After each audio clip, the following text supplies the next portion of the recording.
So ఈ hypothetical equation లో ఈ ప్రభుత్వం ఇన్ని ఫేజెస్ లో ఎలక్షన్స్ పెడుతూ కూడా పోలీస్ వ్యవస్థలతోనూ మేనేజ్ చేయకుండా ఉంటుందన్న భ్రమంలో నేనైతే లేను.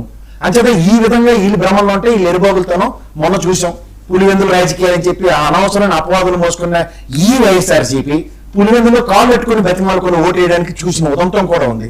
అంచేత ఓన్లీ భావజాలాలతో ఎలక్షన్లు అనుకుంటే అది భ్రమ. వీళ్ళకన్నా చాలా డేంజరస్ గా కనబడుతుంది ఈ తెలుగుదేశం. వీళ్ళ దగ్గర ఉన్న సిచ్యువేషన్స్ కన్నా వాళ్ళ దగ్గర నోటోరియస్నెస్ చాలా ఎక్కువగా ఉంది. ఈ నోటోరియస్నెస్ తో వీళ్ళని బుల్డోస్ చేసుకుంటే వెళ్ళే దగ్గర ఓన్లీ పేరుకు మాత్రమే ఎలక్షన్ మాత్రమే ఏదో జరిగిపోతున్నాను కానీ ఎలక్షన్ కమిషన్ చూడండి వాతావరణ శాఖ చెదురుమొదలు గాలులు వేస్తాయి, చెదురుమొదలు వానలు పడతాయి అంటే అక్కడ తుఫాన్ ఉంటుంది. అలాగే ఎలక్షన్ కమిషన్ ఏటి జరగలేదని చెప్తాడు. పిన్నెల్లి రామకృష్ణారెడ్డిదే ఉదంతం.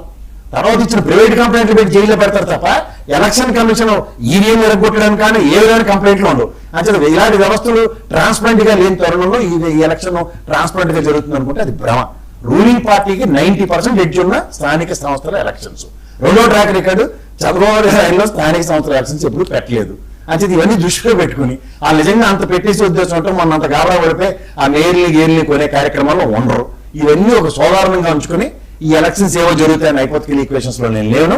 మనందరికన్నా అతి విజ్ఞుడు తెలివైన అంటే ఇప్పుడు చంద్రబాబు నాయుడు గారు ఆయన గ్రాస్ రూట్ లెవెల్లో వస్తున్న ఇన్ఫర్మేషన్స్ ని మొదటి ఫేజ్ లోనే 90 మంది మీద నెగిటివ్ ఉందని, రెడ్ జోన్ లో ఉన్నారని ఎమ్మెల్యేల విషయంలో విశ్లేషణ, తర్వాత జరిగిన ఏ ఎమ్మెల్యే సదస్సుల్లో కూడా ఎంతమంది ఎమ్మెల్యేలు రెడ్ జోన్ లో ఉన్నారో వాళ్ళ పనితీరుల మీద పూర్తి అవగాహన ఉంది. కేబినెట్ హోదా కలిగిన మంత్రులు కూడా వాళ్ళ పనితీరు మీద పూర్తి బేరీ చేసుకుంటూ వాళ్ళ అన్నెసరీ ఇన్వాల్వ్మెంట్స్ వీటన్నిటి మీద పూర్తి అవగాహన చంద్రబాబు నాయుడు గారు అయితే ఈ ఎలక్షన్ల మీద హోప్స్ ఉంటాయనికి, లేదంటే స్థానిక సంస్థలు వైటల్ రోల్ ప్లే చేస్తాయన్న భ్రమంలో అటు జగన్మోహన్ రెడ్డి కానీ ఇటు చంద్రబాబు నాయుడు గారు ఉంటే అది నిజంగా భ్రమని మాత్రం నేను చెప్పగలను. సరే, జోగి రమేష్ గారు ఒక వీడియో రిలీజ్ చేశారు చాలా రోజుల తర్వాత కుటుంబ విషయాలు. అసలు ఎందుకు కుటుంబ విషయాలను లాగుతున్నారు? నోరు మూసుకుని ఉంటే దానికన్నా ఉత్తమం లేదు సార్. అది గుప్పెడు వెప్పితే కుటుంబం ఎప్పుడైనా రోడ్డు మీద ఉంటది. అంతర్గత వ్యవహారాలు అవి కుటుంబ సమస్యలు. ఎవరైనా సరే అవతలోడు వీక్ గా ఉన్నప్పుడు అవతలోడు పనికొచ్చిన రాజకీయ నాయకుల దగ్గరికి వెళ్ళి అది ఉపశమనం పొందే కార్యక్రమం మీద ఉంటారు. ఆ ఇష్యూలో పర్సనలైజ్ చేసుకుని మాట్లాడడానికి నేనైతే సిద్ధంగా లేను. జోగి రమేష్ గారు రోడ్డు మీద పెట్టి రోజు ప్రెస్ మీట్లు పెట్టి ఆ కుటుంబాన్ని రోడ్డు మీద వేయడం ఎంతవరకు సమంజసం కాదు.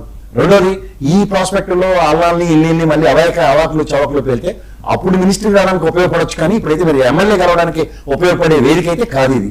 ప్రత్యక్ష రాజకీయాల్లో ఉన్నప్పుడు ఎంత సంయమనాలు పాటిస్తారో, కుటుంబాన్ని బయటికి తేకుండా ఎంత సంయమనాలు పాటిస్తారన్నది రెండు చాలా ప్రాతిపదికగా వైటల్ రోల్ ప్లే చేస్తాయి. మొన్న ఎలక్షన్స్ ఎవరెవరైతే అసందర్భ పేలాపాలను పేలారో కంచుకోటల నియోజకవర్గంలో కూడా ఓటములు చేయి చూశారు మీరంతా.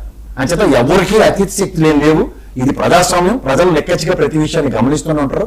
అంచేత కుటుంబ సభ్యుల విషయంలో సంయమనాలు చాలా వరకు పాటించవలసిన బాధ్యత రాజకీయ నాయకుల మీద ఉంటుంది. అలాగే అపోజిషన్ పార్టీలు కూడా అవతల పార్టీ వ్యక్తుల యొక్క కుటుంబాల మీద ఏది పడితే అది మాట్లాడితే నేను మాత్రం అది ఖచ్చితంగా ఖండిస్తాను.